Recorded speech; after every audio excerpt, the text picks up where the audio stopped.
Our gorgeous golf gurus are here, and for that, I am grateful, and you should be too. Geoff Ulrich and Reid Fowler, it's an absolute pleasure to see both of you. You guys are here to chase or fade the following odds for the Palmetto Championship in South Carolina. When I did get the green with Geoff on Monday, because you weren't here, Reid, Geoff was like, oh yeah, Reid's going to this tournament. Did you ever tell him once you were going to the Palmetto Championship? I probably did at some point. I'm all over the place right now, Emerson. So yeah, You're probably great. in my stupor, being across the world stupor. Yeah, I probably told him I was going. There you go. All right. Straight from the All right. horse's mouth, pal. Okay, got that figured out. Sure. Well, Reid, since you are here and you look so wonderful this morning, we've talked about, and I know you and Geoff talked about on Tuesday edition of Get the Green, like the bigger household names in this tournament, but like a few others here. Alex Noren has had top 25 finishes in 3 of his last 4 tournaments, including last week at the Memorial, plus 110 to go top 20 here at the Congaree Golf Club. Chase or fade, he does it for me, man. Dude, this tournament sounds like I keep on wanting to say like the pimento cheese sandwiches that you get at the Masters. Well, they're big. The pimento cheese is a big thing down in that neck of the woods in the South. Yeah, so I have to keep on telling myself it's palmetto. But with Alex Noren, the one thing I worry about with him, and Geoff, you might have a different opinion on this one, is when he gets on longer courses and courses that might become birdie fests. I think Noren struggles a little bit. If you take a look at his last finishes, like you mentioned, Emerson, 3 of the last 4 with solid finishes. And most impressive was his most recent, right? His 13th at the Memorial. It got difficult. Like he shot -3, right? Because it was a difficult course, difficult conditions. And that's what got him to that top 13. When you take a look again on the longer courses, and just recently, right, the PGA Championship, and you also look at API, where Arnie's course is at Bay Hill, he didn't have good finishes, and both of those courses are similar in length. So, look, he's hitting the ball great, he's putting great, and so you could see that he does have a chance here to get a top 20. That's not too hard in this field, but give me guys like Tommy Fleetwood in the same range. Like Harris English is, I believe, a little bit longer odds than Noren to finish in the top 20, and that seems better. Even a guy like Keith Mitchell at plus 163, I'd rather take those guys in the same range over Alex Noren because, again, if that putter's not going and the length actually plays to that 76.55 that it is right now or close to it, I fear that Alex Noren might have he might struggle out there a little bit this week. Geoff, he's been pretty consistent here recently, a streak of 6 made cuts.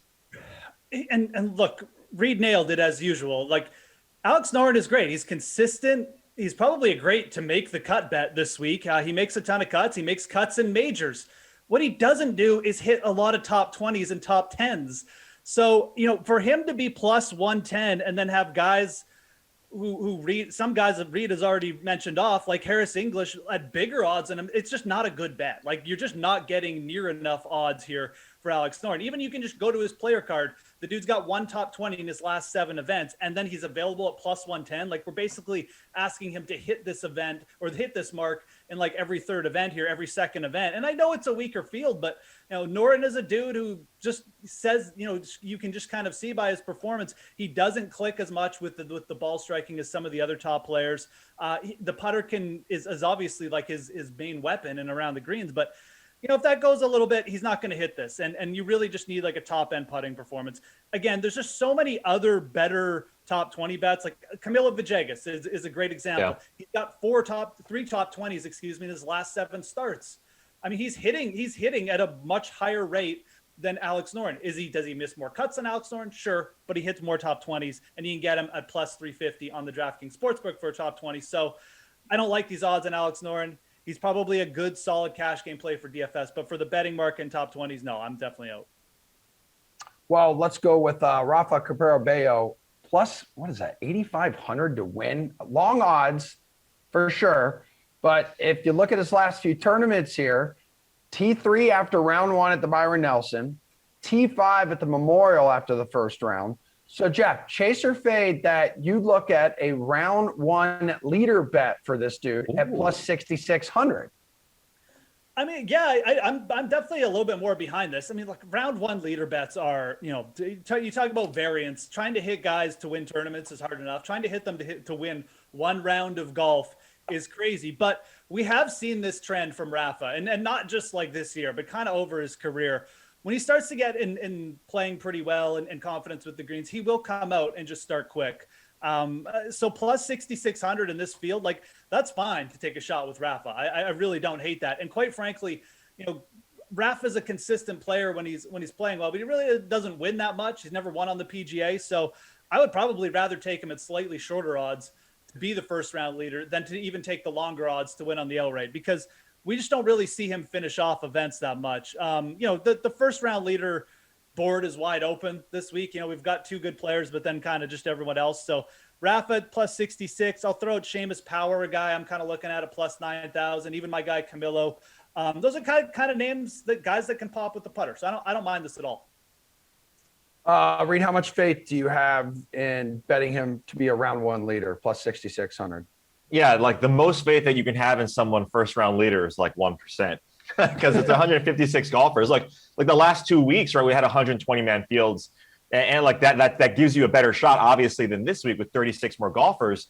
And so, yeah, this is like Geoff mentioned, it's finding a needle in a haystack. You can kind of correlate some things like what Rafa is doing and how he gets out early, or guys that potentially get out earlier in the day. Rafa's tee time is in the afternoon. I think it's like 1:45, but 1:43.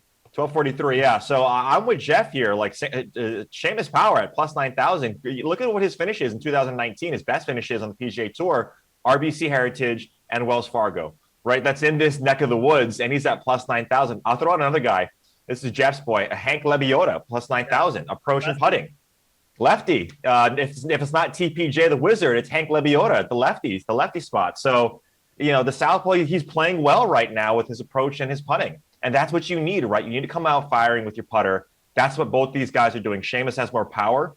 Oh, wow. Look at that. A little pun early in the morning off the tee. But like, Hank's been doing well with the irons. So it's those two guys at longer odds because of the variance of first round leader. We've got Sung J M searching for his top form this week at Congaree. So he's missed the cut in 3 of his last 4 tournaments. I feel like he plays every weekend. The only time he didn't miss the cut, though, was the T17 at the PGA Championship. So with that in mind here, Fowler, minus 110 to finish top 20 this week. Chasing or fading that? God, man, it's going to be hard to fade Sanjay on Bermuda, but I'm going to try and do it. Like Geoff and I talked about Sanjay. I think he's a fine GPP play. I think he's one of the better GPP plays. Well, when you talk about getting some variance on the tournament side.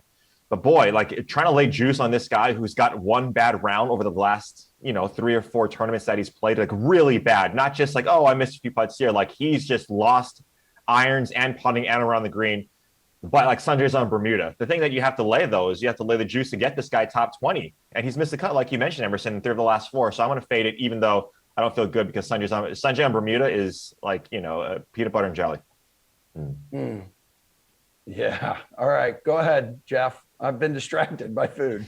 Yeah, I mean, let's put it this way. I like this bet slightly more than I like the Noren bet. I mean, again, Reid's right. Sanjay's not really in top form, but you look at his last 2 top 20s, they both came in South Carolina. One of them was at Kiowa Island just a few weeks ago. The other one at the RBC Hilton Heritage.